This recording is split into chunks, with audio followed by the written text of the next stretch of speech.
ബേക്കൽ കോട്ടയുടെ ഏറ്റവും വലിയ പ്രത്യേകത അത് പ്രതിരോധത്തിനായി മാത്രം നിർമ്മിക്കപ്പെട്ട ഒന്നാണ് എന്നതാണ്. മറ്റു പല കോട്ടകളെയും പോലെ ഇതിനുള്ളിൽ കൊട്ടാരങ്ങളോ വലിയ ഭരണകേന്ദ്രങ്ങളോ ഉണ്ടായിരുന്നില്ല. വെടിമരുന്നും ആയുധങ്ങളും തണുപ്പേൽക്കാതെയും സുരക്ഷിതമായും സൂക്ഷിക്കാനായി പ്രത്യേകം തയ്യാറാക്കിയ ഭൂഗർഭ അറകൾ ഇവിടെയുണ്ട്. ഇവയ്ക്ക് പുറമേ നിന്നുള്ള ആക്രമണങ്ങളെ പ്രതിരോധിക്കാൻ കഴിയുന്ന തരത്തിലുള്ള കട്ടിയുള്ള ഭിത്തികളാണുള്ളത്. കടലിന് അഭിമുഖമായി നിൽക്കുന്ന വശങ്ങളിൽ പീരങ്കികൾ സ്ഥാപിക്കാനുള്ള പ്രത്യേക തറകൾ കാണാം. ഓരോ തറയിൽ നിന്നും കടലിലെ വിശാലമായ ഭാഗം നിരീക്ഷിക്കാൻ സാധിക്കും.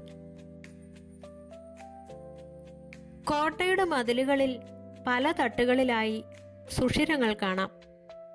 ഏറ്റവും മുകളിലെ സുഷിരങ്ങൾ ദൂരെയുള്ള ശത്രുക്കളെ ലക്ഷ്യം വയ്ക്കാനും മധ്യഭാഗത്തുള്ളവ അടുത്തുള്ളവരെ തടയാനും താഴെയുള്ളവ വളരെ അടുത്തു വന്ന ശത്രുക്കളെ നേരിടാനും രൂപകൽപ്പന ചെയ്തവയാണ്.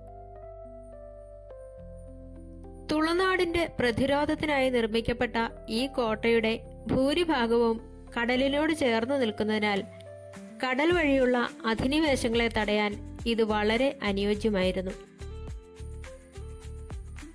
കോട്ടയുടെ വടക്ക് ഭാഗത്ത് കടലിലേക്ക് ഇറങ്ങി നിൽക്കുന്ന ഒരു ഭാഗമുണ്ട്.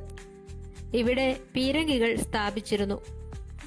ശത്രു കപ്പലുകൾ തീരത്തേക്ക് അടുക്കുന്നത് തടയാൻ ഇതൊരു വലിയ തടസ്സമായിരുന്നു. ചെങ്കല്ലിൽ നിർമ്മിച്ച ഈ കോട്ടയുടെ ഭൂരിഭാഗവും കടലിനാൽ ചുറ്റപ്പെട്ടതാണ്. ഇതിന്റെ മുകളിൽ നിന്നുള്ള കാഴ്ച അതിമനോഹരമാണ്. കോട്ടയുടെ മധ്യഭാഗത്തായി സ്ഥിതി ചെയ്യുന്ന ഉയരമുള്ള ഒബ്സർവേഷൻ ടവർ അഥവാ നിരീക്ഷണ ഗോപുരം നിർമ്മാണ വൈദഗ്ധ്യത്തിന്റെ ഉദാഹരണമാണ്.